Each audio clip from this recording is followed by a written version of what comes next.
If you're a beginner box maker, you're going to want to watch this episode. It's not clickbait. This is actually a very useful tip. It took me a long time to figure this particular part out, though. But the actual usefulness of this really won't be revealed until much later in the series.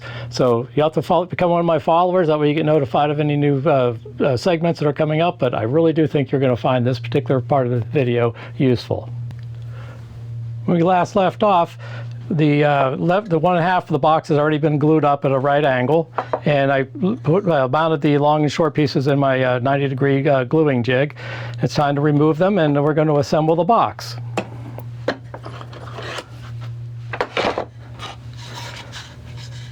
Got a nice 90-degree corner.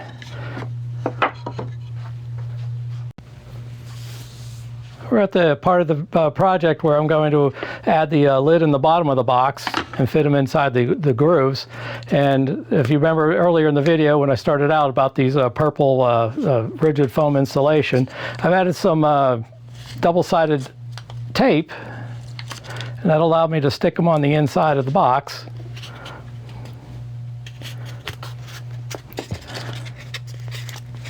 So once I put the lid and the bottom on, I don't have access to the inside of the box anymore.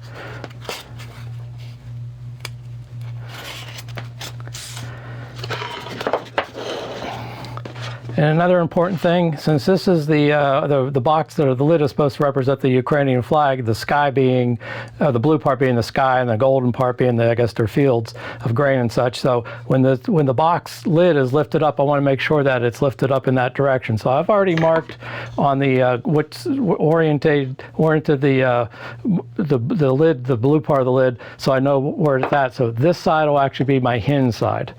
So starting off real quick, we're going to add a few drops of adhesive. Doesn't take much. Let's make sure I don't get any squeeze out on there.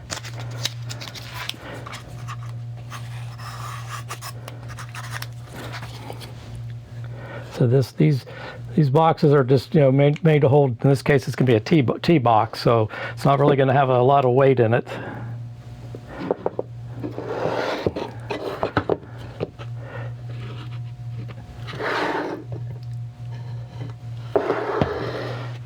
Okay, again, orienting the blue, make sure that it follows on my side. Going to insert in the right direction. And on the bottom of the box, also the same way. Fits inside the grooves.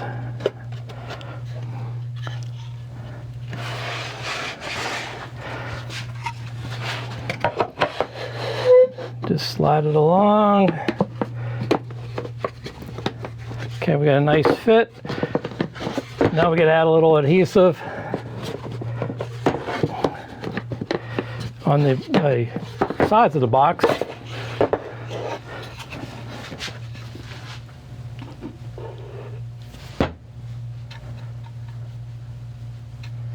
Again, ensuring that the adhesive is on the short side. Let's see, like that.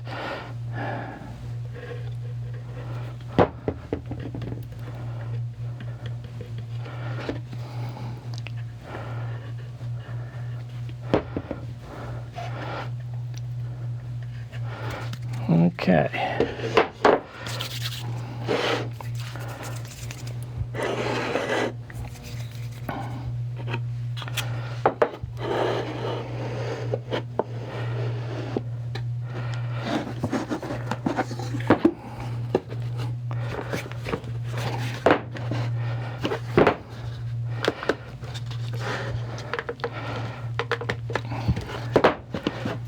And now they got the adhesive on there, we'll just put some clamps.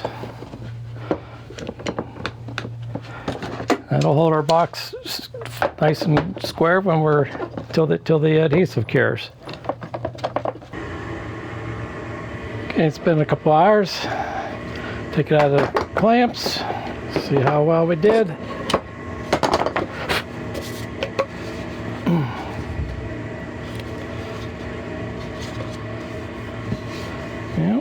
Looks ugly, but mostly intact. One thing about cutting the grooves in the box, obviously we're going to have to fill in some of the gaps that were created that are protruding the outside of the box, but I got a trick for that. I have to apply a veneer on the outside of the box, but in the process of fitting the lid in the bottom, I had to cut grooves on the inside pieces to make those recesses. So you can see that there's quite a bit of a hole there. But I got to fill that in before I can put the veneer on there, otherwise you get a dimple and a telegraph to the surface. Got a real simple trick. Learned this from a luthier friend of mine about repairing the nuts on the acoustic guitars. It's actually baking soda and super glue. Just a slurry of that, dries rock hard. It's a pretty straightforward process. Going to meter out some baking soda and actually just squeegee it into the over top of the hole, the void I'm trying to fill.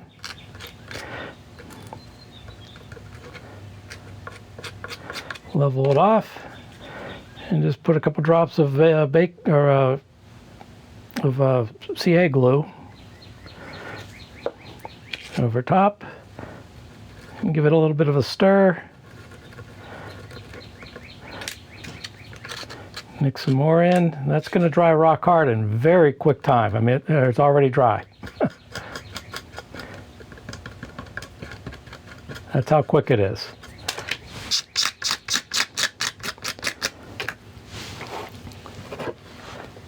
I'm going to be sanding that on the belt sander to get that nice and flush. But before I do that, I'm going to actually mix some sawdust into that hole as well, because that dries really rock hard, and the PVA adhesive I'm going to be using needs to have some porous material to adhere to, so it'll be a weak spot in the veneer process, so I need to add some sawdust to that hole.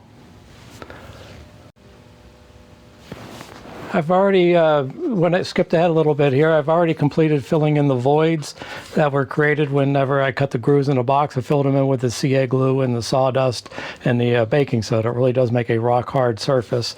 Now that everything's been sanded flat and flush, now it's time to bond the veneer to the outside of the box. Now this is a pretty simple plain Jane box. I want the visual interest to be the Ukrainian flag colors. So the procedure here is I've already marked out the veneers that are going to be on the front of the box, so the outside of the box. So I got the front piece cut here, right side, left side, and then a part for the rear. There is an actual order that when I assemble these boxes, I want the left side and right side to be on first, so that the on-edge glue line, when you're looking at it, the front piece will cover up the little individual glue line. So the procedure is left and right together, front, and then we're going to do the rear. But we're going to do the rear at the later time.